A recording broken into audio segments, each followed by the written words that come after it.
What's going on, y'all? The name is Brandon. People like to just call me B. I prefer that name sometimes.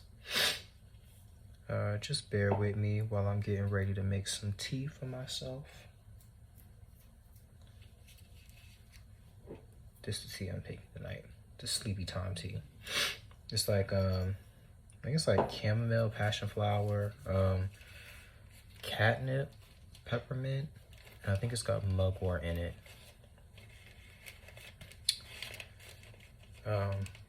Probably like one of the best herbal mixes that I got up in here. That shit will knock you out. But I just wanted to come up here and talk about food as a psychological or a subconscious symbol. So, and speaking from personal experience, I love me some chips. All right. I love me some chips. But chips are a food that I eat when I'm angry. For me, the crunching of chips symbolizes like fighting. It's very abrasive, you know?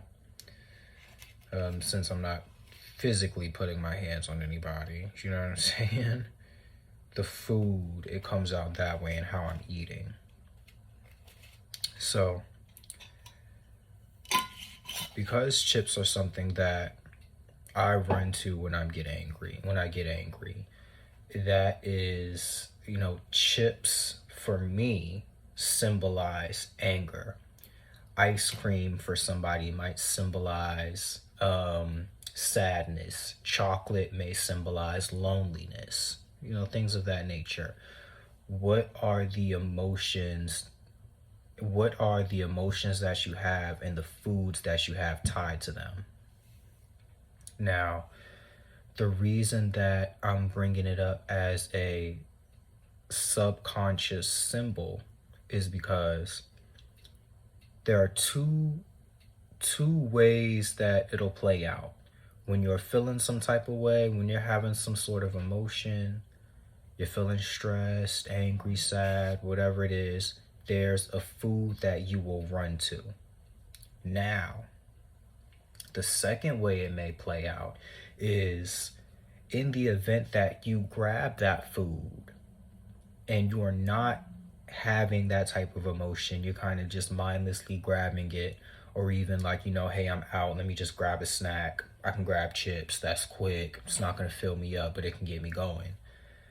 It will send a signal to your subconscious that says, hey, this is how I want to feel. So I'm going to grab these foods.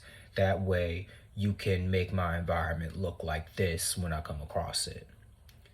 Because I went to eat the chips, now the equation's kind of thrown off. It's like, okay, whoa, you weren't experiencing stress, you weren't experiencing anger. Why are you eating these chips? Clearly you want to feel that way. So it's been times where the day was going perfectly fine, and because I went and grabbed the chips, now I'm stepping outside the door and the entire day goes left because I'm sending a signal to the universe that says, hey, I got chips, I want to be angry today. So give me that, show me that, you know?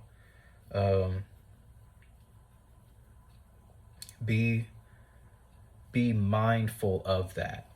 It's one thing to have a snack, it's one thing to have a food. It gets a little dangerous when you start to associate foods with emotions.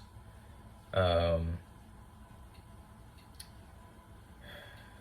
where, you know, things like weight gain, acne, stuff like that will come from. This is like my face been breaking out and shit because I ain't been doing nothing but shoving my face full of chips from all of the anger that I've been having and experiencing lately. And like I said, because I've associated the two with each other, it's like it's a little more than just figuring out where the anger comes from. You know where the anger is coming from, you know?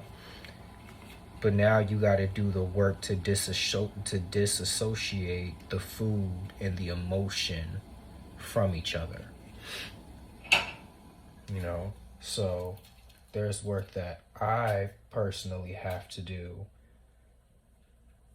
to say, like, hey, even though I'm grabbing a bag of chips, it's not to say that I'm hungry, it's not to say that I'm angry or anything.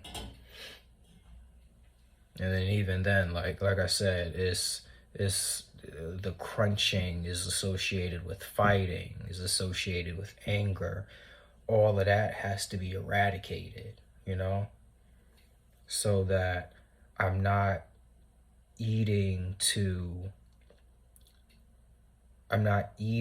solve a problem that food can't solve. I'm not eating because I'm trying to cope. I think that's what I'm actually looking for. I'm not eating because I'm trying to cope with something, you know?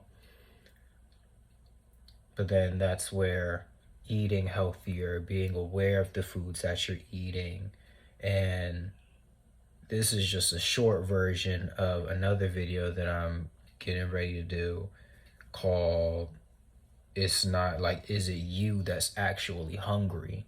Where there are spirits and parasites that are waiting, that are the parasites in you that are craving certain foods, and the spirits that are passing through that are waiting for you to feel a certain type of way. That way they can take over your body and possess you so that they can have that physical experience, you know? The idea of like just overeating and shoving your stomach full of food because you're trying to deal with traumas because you don't want to feel lack or uh, anger from your parents not getting you what you wanted to eat when you was little.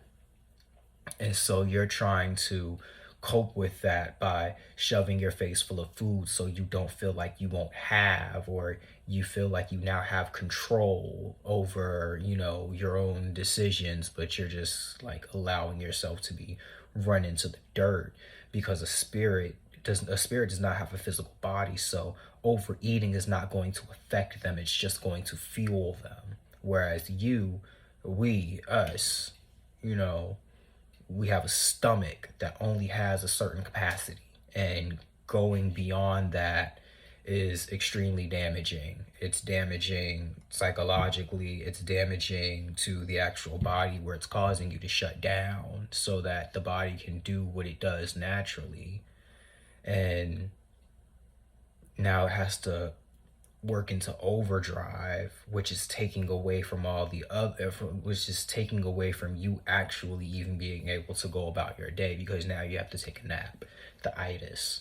But yeah, like I said, two ways that food gets looked at: food, snacks, chips, chocolate, ice cream, whatever you want to call it, whatever you associate with how you feeling. Psychological subconscious symbols where you're feeling some type of way, you run to this food. Or because you started experiencing this food, you're asking the universe to give you a certain type of experience that you want to be involved in. So be a little mindful of that.